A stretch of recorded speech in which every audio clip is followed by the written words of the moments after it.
মৌস কিচেনে সকলকে স্বাগত জানাচ্ছি। আজকে আমি আমার 19th রেসিপিটি আপনাদের সামনে শেয়ার করছি। সেটি হলো চিকেন কাটলেট। এই চিকেন কাটলেট আমি কিভাবে তৈরি করলাম সেটি আমি আপনাদের এক এক করে এর প্রসেস দেখাচ্ছি।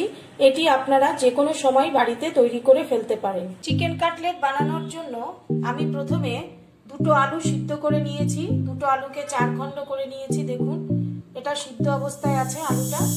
এরপরে আমি 4-5টা চিকেনের টুকরো নিয়েছি, বোনলেস চিকেন। এইভাবে দুটো কাঁটা চামচের সাহায্যে আমি চিকেন সিদ্ধ করার পর এই চিকেনগুলোকে আমি ছাড়িয়ে নিয়েছি। এটি এই পর্যায়ে হবে দেখতে চিকেনগুলো ছাড়ানোর পর। তারপরে আমি নেক্সট স্টেপে যাচ্ছি। সিদ্ধ করা আলুগুলো আমি কি করলাম, এরপরে মেখে নিলাম। খালি আলু এর মধ্যে আছে, আর কিছু নেই। আলুটিকে আমি মেখে নিলাম। কড়াইতে আমি তেল গরম বসিয়ে দিয়েছি। তারপরে আমি নিয়েছি একটি কুচনো পেঁয়াজ। একটি পেঁয়াজকে আমি কুচি করে নিয়েছি, এরপরে দিয়ে দেব।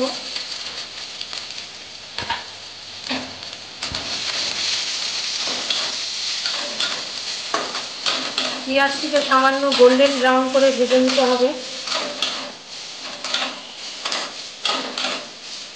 পেঁয়াজগুলো দেখুন একটু লাল লাল হয়ে এসছে। এই অবস্থায় এর মধ্যে দিয়ে দিই চিকেনগুলো, যেগুলো আমি ছাড়িয়ে রেখেছি।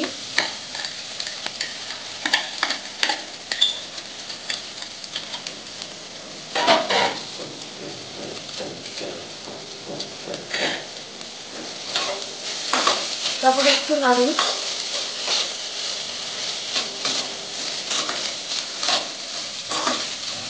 এর মধ্যে এবার দিয়ে দিই 1 চামচের মতো লবণ, 1 চামচের মতো হলুদ গুঁড়ো, 1/2 চামচের মতো রেড চিলি পাউডার। তারপরে দিয়ে দিচ্ছি আমি রসুন কুচি। তারপরে এর মধ্যে দিয়ে দিই আদা কুচি। তারপরে দিয়ে দিই আমি 3-4টা লঙ্কা কুচি করে নিয়েছি। তারপরে দিয়ে দিই 1/2 চামচের মতো গোলমরিচের গুঁড়ো। তারপরে আমি দিচ্ছি 1/2 চামচের মতো জিরের গুঁড়ো। এবার এটিকে এই মিক্সচারগুলোকে সব ভালো মতো মিক্স করে এটাকে 2-3 মিনিটের জন্য নেড়ে। দেখুন মিশ্রণটি নাড়ার পর ঠিক এরকম হয়েছে। আমি 2 মিনিটের মতো একটু নেড়ে নিলাম। তারপর এটাকে আমি একটি বোলের মধ্যে ট্রান্সফার করে নিচ্ছি। গ্যাসটি বন্ধ করে দিলাম।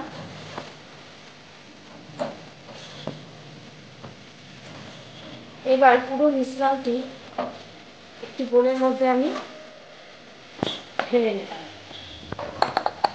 এবার এর মধ্যে আলুটি যে আমি সিদ্ধ করে রেখেছিলাম সেটি এর মধ্যে দিয়ে দেবেন। এটি আপাতত 5 মিনিটের জন্য এই অবস্থায় রেখে দিই, কারণ গরম আছে এখন, হট করে হাত দেওয়া যাবে না। এটি ঠান্ডা হয়ে যাক, তারপরে আমি প্রসেসটা দেখাচ্ছি। এটি এখন ঠান্ডা হয়ে গেছে। এই অবস্থায় আমি এটিকে ভালো করে আলু দিয়ে মেখে নিচ্ছি। দেখুন আলু দিয়ে মাখা হয়ে গেছে। এরপর আমি হাতে একটু সামান্য তেল লাগিয়ে নেব। একটু তেল লাগিয়ে নিলাম, হাতে অল্প তেল মেখে নিয়েছি।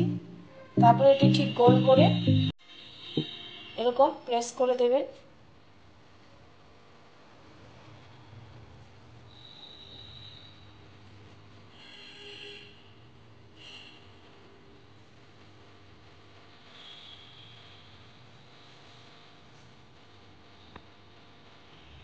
এভাবে আমি কয়েকটি বানিয়ে ফেলেছি দেখুন। এই অবস্থায় আমি চিকেন কাটলেটগুলো তৈরি করে ফেলেছি। এবার এগুলোকে আমি শ্যালো ফ্রাই করব। এখানে একটি ডিম নিয়ে আমি ফাটিয়ে নিচ্ছি।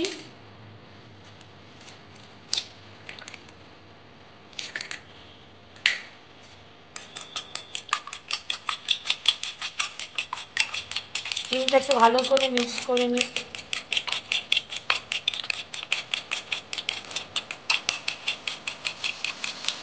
তারপরে আমি এর মধ্যে একটি কাটলেট উঠালাম। এটি ডিমের মধ্যে দিয়ে দিলাম। তারপরে এর উপরে আমি ব্রেড ক্রাম্বস দিয়ে দিচ্ছি।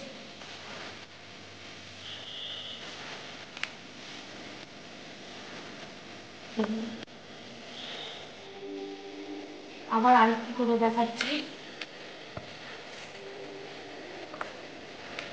ডিমের গোলার মধ্যে দিয়ে দিলাম। তারপরে ব্রেড ক্রাম্বসের উপরে দিয়ে তার উপরে ব্রেড ক্রাম্বসগুলো লাগিয়ে দিচ্ছি। এইভাবে প্রত্যেকটি কাটলেট এইভাবে তৈরি করে ফেলি। এইভাবে আমি কাটলেটগুলোর মধ্যে উপরে ব্রেড ক্রাম্বস লাগিয়ে নিয়েছি। এবার এগুলোকে আমি শ্যালো ফ্রাই করব। প্যানে তেল গরম বসিয়ে দিয়েছি। এবার আমি এক এক করে চিকেন কাটলেটগুলোকে দিয়ে দিচ্ছি।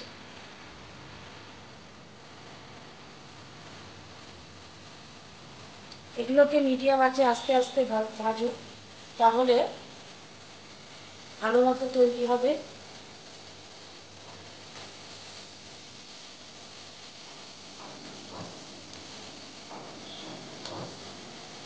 আমি উল্টো পিঠ করে দিলাম।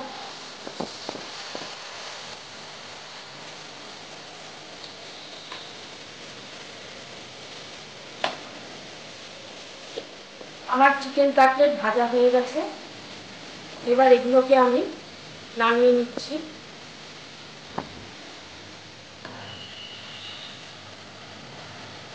দেখুন দেখতে ঠিক এরকম হয়েছে। আপনারা চাইলে চৌকো শেকও করতে পারেন। আমার এই চিকেন কাটলেট রেসিপিটি যদি আপনাদের পছন্দ হয়ে থাকে তাহলে অবশ্যই লাইক বাটনে গিয়ে লাইক দেবেন এবং আমার চ্যানেলটিকে অবশ্যই সাবস্ক্রাইব করবেন। ভালো থাকুন, সুস্থ থাকুন।